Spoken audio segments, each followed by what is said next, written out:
I'm gonna tell you a story about something that happened to me exactly when. I can't really say, because it's been a long time. But I remember what exactly had happened to us. It was supposed to be a fun camping trip to the South Carolina region, my buddy and I, just looking for some peace and quiet, and maybe a little adventure out in the Appalachian wilderness. No big deal, right? You know, just two guys, a tent, some beers, and the great outdoors. But I'll tell you this much, what we ran into out there, it shook me. So, the plan was to get out there, set up camp, and spend the night. We'd do a hike the next morning, hit some trails, take it easy, and enjoy the scenery. But of course, you know how plans go when you're not really on a tight schedule. We ended up getting to the campsite later than we thought, around 8 o'clock or so. By the time we rolled up, it was already dark, way later than we'd intended. Not exactly what we had in mind, but whatever. It's the wilderness, right? A little late start isn't going to ruin the trip. We parked the car, grabbed some wood, and started to get a fire going. We'd brought some fish, so we cooked that up, opened a couple of cold beers, and started chatting. That happens around a campfire. Nothing serious. Just talking about old trips, previous hikes, and how we were going to tackle the trails the next day. We were pretty stoked about the hike. The trails we'd picked were supposed to be about 7 to 10 miles. Nothing crazy, but enough to make you work for it. We didn't even worry about the late start. Everything felt good, felt right. Next morning came, and we were up early, trying to beat the heat of midday. Not that it was hot yet, but we figured if we got going before the sun hit full blast, we'd be fine.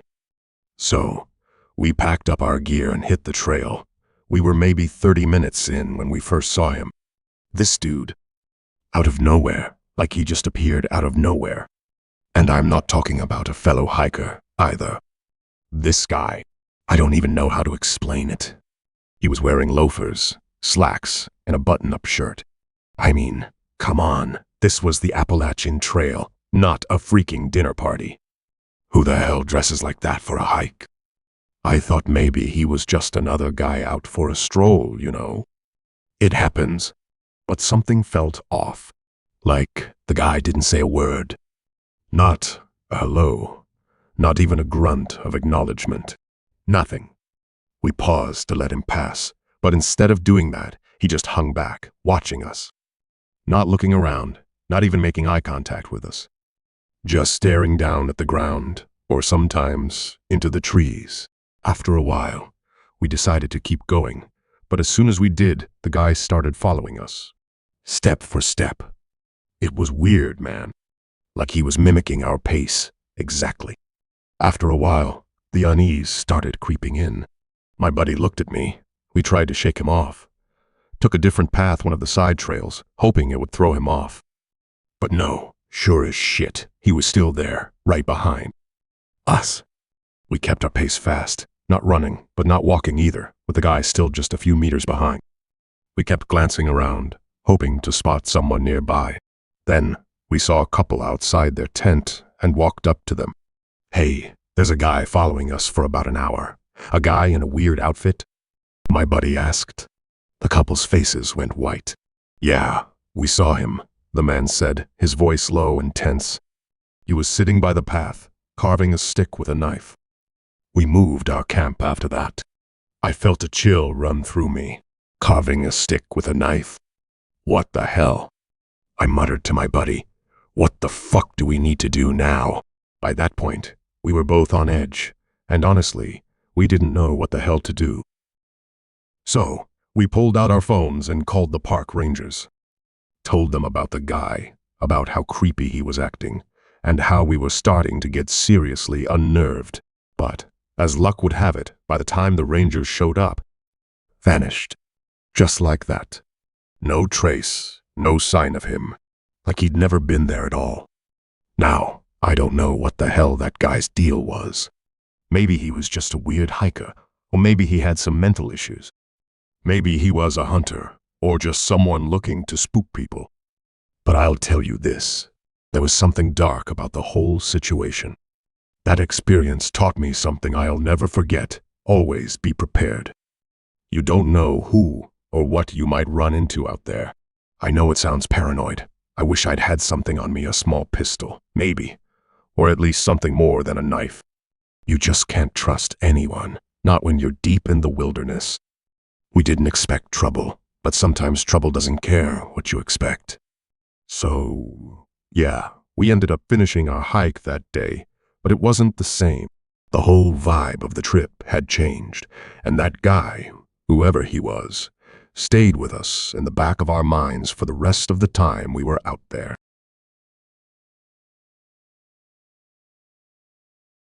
Alright, listen up, because this shit still freaks me out to this day. So, here's the deal. It happened in 2008, and it's one of those stories you tell when you've got a few beers in you, trying to shake off the memories. So, me and two of my buddies, we were all under 20 at the time, living our best teenage lives, thinking we were invincible.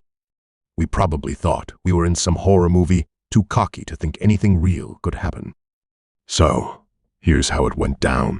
One of my boys, Jason, had this house in the middle of nowhere, like legit out in the sticks, near the woods, in Virginia.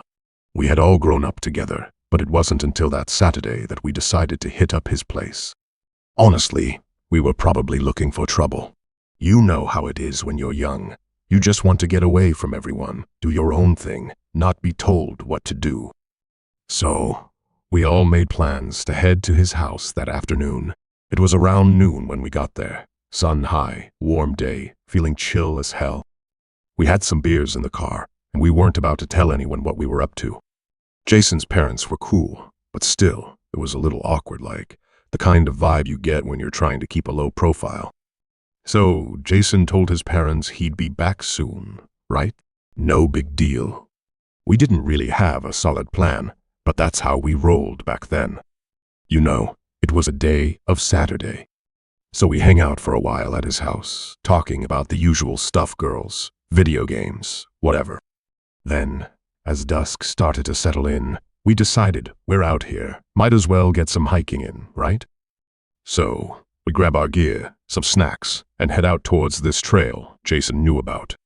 It wasn't too far from his place, maybe a couple miles, but the thing was, it was a damn rugged trail.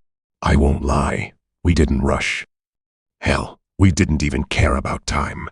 We were young and dumb, thinking we had all the time in the world. But by the time we reached the top of the trail, it was fully dark. Pitch black. I'm talking the kind of dark where you can barely see your own hand in front of your face. We found this perfect spot to sit, not too far from the trail, just enough of a ledge where we could see the whole valley. We sat there, open beers, talking about everything and nothing at all, just doing our thing. The forest was still, and it was quiet. Too quiet. That's when things started to feel off. I don't know if it was the alcohol, or maybe it was the weird stillness. Just as I was starting to tell Jason about this, we heard it. Heavy footsteps. Slow, like someone was trudging through the underbrush below us. My stomach sank. We froze. No one said a word, like we were all thinking the same thing. What the hell is that? I swear to God, it was the kind of sound that makes your blood run cold. It wasn't like an animal. It was too heavy for that. We all just sat there, not daring to breathe, straining our ears to figure out where it was coming from. Then, out of nowhere, a figure emerged from the shadows beneath us. It was a person, but it didn't feel like a person. I can't even describe it right. The dude, or whatever the hell it was moving slowly, carefully, like he was watching us. His silhouette was just wrong. You couldn't make out any features in the dark, but you could tell he was tall, broad-shouldered, and he didn't move like someone out on a casual walk. It was like he was stalking, following some unknown path in the dark. And his breathing? Jesus. It was so loud. Then, right when we thought we were just being paranoid, it happened. The figure stopped directly beneath us. This goddamn thing, the man, whatever he was, let out a scream. I mean, it wasn't a scream like anything I've ever heard. It was so loud that directly hit our hearts, My body went cold. I was paralyzed. We all were. Then the thing turned and bolted into the woods. Not a single sound other than the scream that still echoed in my head. And that was our chance. We didn't say a word, but we all knew what had to happen. We scrambled down that trail faster than I've ever moved in my life. We didn't look back, didn't stop for a second, just ran.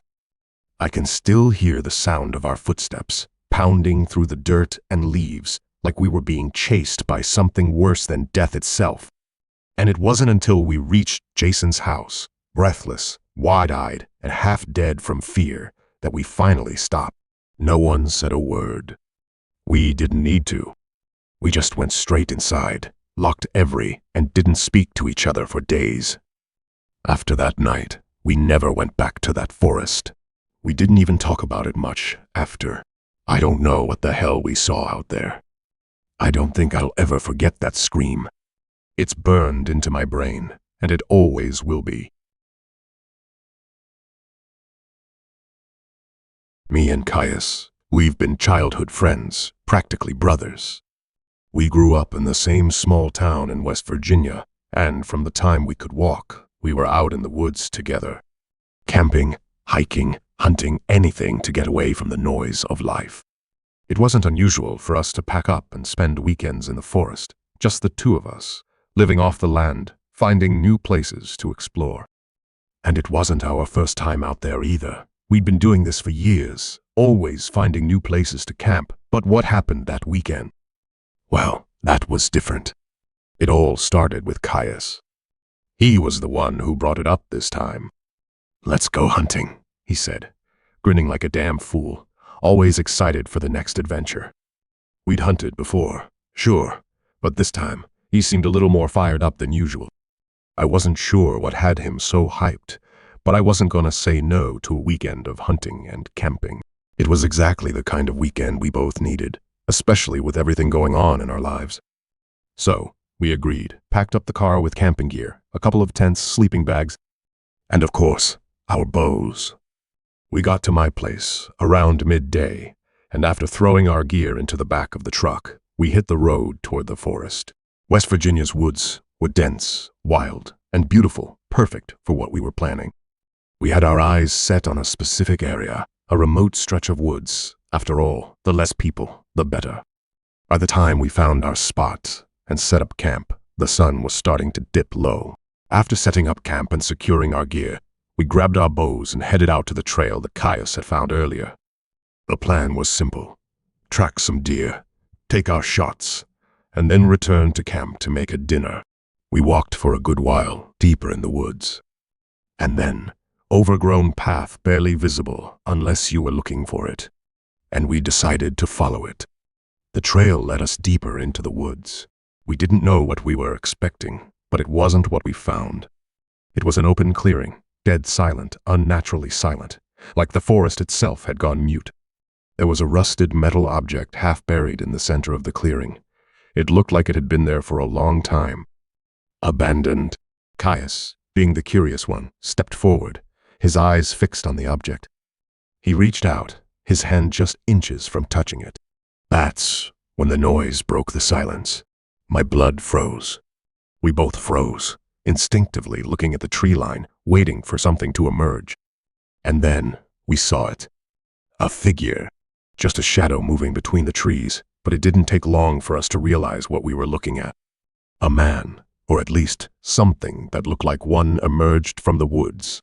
His face was covered with a black mask, and there was no way to recognize him. I could feel my heart hammering in my chest as the figure began to move toward us. And then he broke into a sprint, running straight at us. We ran as fast as we could, pushing ourselves harder than we thought possible, until we reached the car. We didn't look back, just slammed the door shut, not knowing if the figure was still following us or not. I turned to my friend, breathless, and said, "Forget about the stuff we left behind. We'll deal with it later. We need to get out of here, now." The next few days were strange, but something felt wrong. It wasn't the same forest we'd camped in before. So, after 2 or 3 days, We decided to head back and grab the gear we'd left behind, hoping it was all just some messed up earlier. But when we got to that same clearing, there he was again, the man in the black mask. Right there, standing in the exact same spot, and his finger pointed straight at us. This time, he didn't move, didn't chase us. He just stood there, fucking still, pointing. And the way he was standing, like he knew exactly what we were thinking, it felt off. Like something was really wrong. We didn't say anything, but we both knew. We weren't staying to find out what he wanted or what the hell he was doing there. Without saying a word, we grabbed whatever we could, turned, and ran. Fast as hell, too. We didn't even look back. We didn't even think about going back for the rest of our stuff. Camp, the gear, it didn't matter anymore. We were done with that place. I don't know what we saw out there, and to be honest, I don't want to know. But I do know one thing: I'm never going back. Maybe it was just someone messing with us, or maybe it was something way worse. But I'm not going to find out. It was the last time we camped there. The last time we even thought about those woods.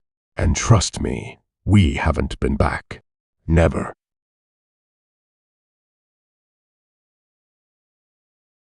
This all happened back when we were just 15 or 16, in that rebellious stage of our lives, thinking we knew everything. The kind of annoying teenagers who were always breaking the rules just because we could. You know, the type of kids who would do anything to prove we were grown-ups, even if we weren't. One Friday evening, it was late in the afternoon when we gathered at my buddy Derek's house. Derek's car, a beaten-up old Chevrolet. It wasn't much, but it was enough to get us where we wanted to go. The plan was simple: go camping in the woods. No parents, no rules. Just us, a few beers, and the wild. Derek had the car, and Oren, the most reckless one of the bunch, had the idea to sneak into a store nearby and swipe a couple of bottles of beer. We thought it would be fun, but mostly we were just bored. And when you're a bored teenager, well, you make bad choices. We didn't even ask for permission. Who needed it? Our parents were all busy. They didn't care. We'd be back by morning, so what could go wrong? After a few stupid, loud jokes and a couple of beers stolen from the store, we piled into Derek's old Chevrolet and headed out. It was an hour before we reached the place we'd been hearing about deep into the woods, so far from civilization that our cell phones had no signal.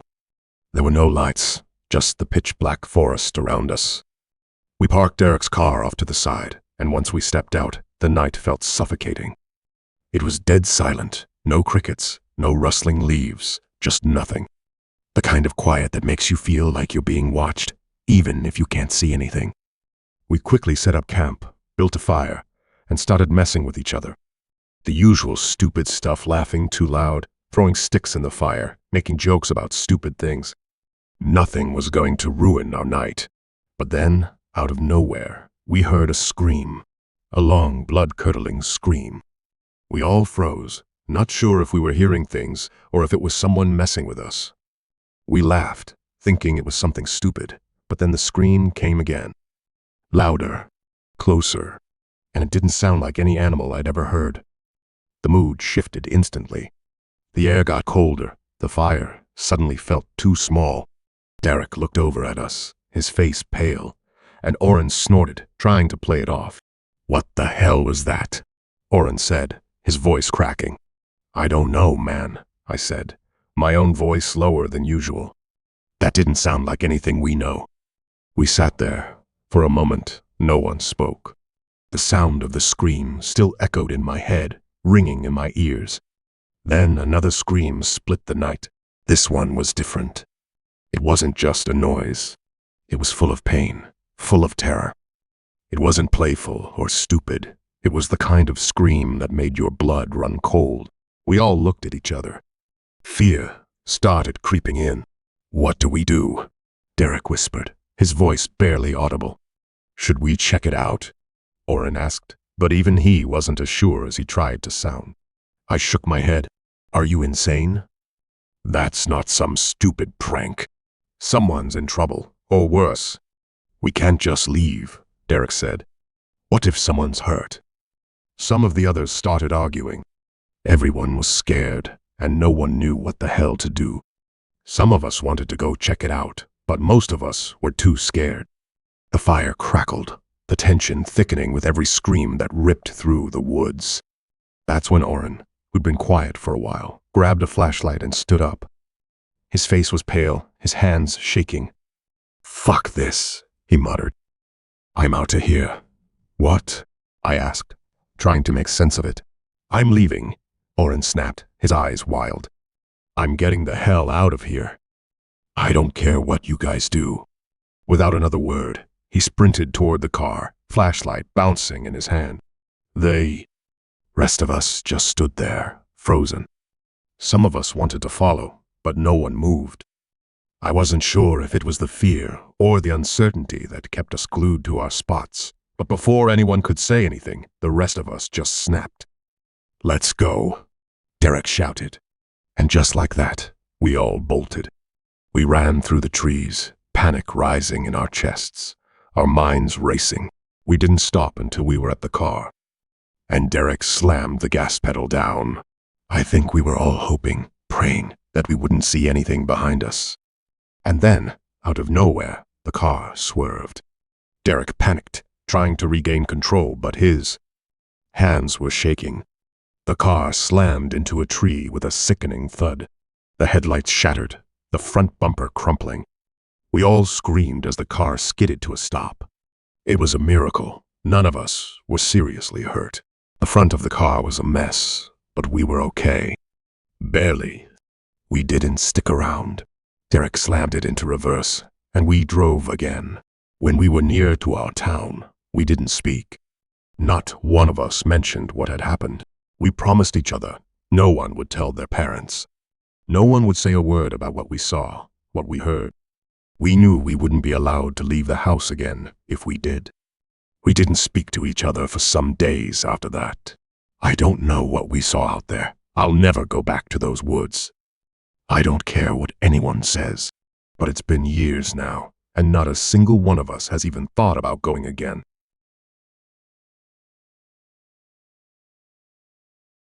I remember that weekend like it was yesterday. Our group had been planning the trip for a while, but there was one person who had never been camping before, never even stepped foot in the woods. Roderick. He was the odd one out in our group, a tech guy, always glued to his gadgets, and to be honest, not the kind of guy you'd expect to spend a weekend out in the woods with a bunch of friends. Somehow, we decided to go camping in the deep Appalachian woods. We figured it'd be fun to bring him along. Maybe, just maybe, we'd show him a different side of life away from screens. It was one of those last-minute decisions that seemed like a good idea at the time. None of us really thought it through. We drove for nearly 70 miles, well past where civilization ended, heading deep into the Appalachian Trail. We had heard it was beautiful, remote, and perfect for a weekend getaway. Roderick, of course, was uneasy the entire ride. He didn't speak much, just stared out the window. When we finally pulled up to our destination, we settled around the fire, cracking jokes and laughing. I could see Roderick trying his best to blend in. He wasn't exactly comfortable, but he was trying to have fun. We spent the whole night talking, having fun, and goofing around. We roasted marshmallows, ate some quick meals, and played cards to pass the time. It was a relaxed, carefree night. As the fire got smaller, the mood stayed light, but slowly, one by one, we all started to wind down. Eventually, we just fell silent. We didn't even realize when we all fell asleep. The next morning, I decided to go gather some firewood. I wandered about 50 meters from camp, deep into the woods. I didn't think much of it, just wanted to get it over with so we could get the fire going again. But then, I noticed something. Movement. At first, I thought it was one of the guys messing with me. We'd been joking around the night before, and I figured someone was just playing a prank. But the movement was too quiet. So I picked up a stick and tossed it toward the bushes, thinking maybe it would scare whoever it was into revealing themselves. What came out of those bushes, though, wasn't one of my friends. A middle-aged man, thin and disheveled, with wild, bloodshot eyes and dirty, matted hair. His clothes were ragged, like he'd been living in these woods for way too long. He didn't look like a hiker or a camper. He looked like maybe a drug addict, his body frail and his movements erratic. His face was hollow, with the skin pale. He didn't say anything at first, just stared at me with an unsettling, vacant look in his eyes. I froze, my heart racing, my gut telling me something wasn't right. Then he spoke, his voice raspy, barely above a whisper. "You shouldn't be here." I don't know why, but those words sent a chill down my spine. Panic surged through me, and before I even thought about it, I screamed and bolted back toward camp. I didn't stop running until I reached the others. "Guys, there's a man out there," I yelled, out of breath. "A freaking man. He's in the woods, and he's not right." Of course, they didn't believe me at first. But when I described the guy, the way he looked, the way he spoke, they started to get it. We all felt it, that strange, suffocating fear, like we were trapped in some kind of nightmare. We began packing our things quickly, all of us on edge, glancing nervously into the woods, waiting for something to happen. Just as we were about to leave, one of the guys in the group spotted something on the ground, and what we saw made my blood run cold. There, just a few feet from our camp, were metal traps. Spiked metal traps, freshly set, the kind of traps that could tear a leg apart if you weren't careful. We all stared at them for a long time, realizing just how close we'd been to serious injury, maybe even death. Then it got worse. We heard him. The man was shouting from somewhere deeper in the woods, and we realized he was following us. We started walking away from camp, trying to get some distance between us and whatever was happening, but he kept his distance, staying just far enough behind that we couldn't see him. For nearly 2 miles, he trailed us, his presence like a shadow we couldn't escape. Then, just as suddenly as he'd appeared, he stopped. He was gone, vanished into the trees, leaving us all to wonder what had just happened. We called the police, but when they arrived, there was no sign of the man. However, they did find the traps. After inspecting the area, one of the officers told us, "These aren't something you normally see around here. Whoever set them is dangerous." They urged us to leave immediately. "We'll find the culprit, Roderick." Well, that was his first and only camping trip. He hasn't talked much about it. Not even when we've brought it up. I think we all know he was shaken. Hell, we all were. But Roderick was different. He couldn't shake the fear, the trauma. I've never seen him so unnerved. And to be honest, none of us will ever go back to that place. Not after what happened. We might not ever know who that man was, or what his intentions were,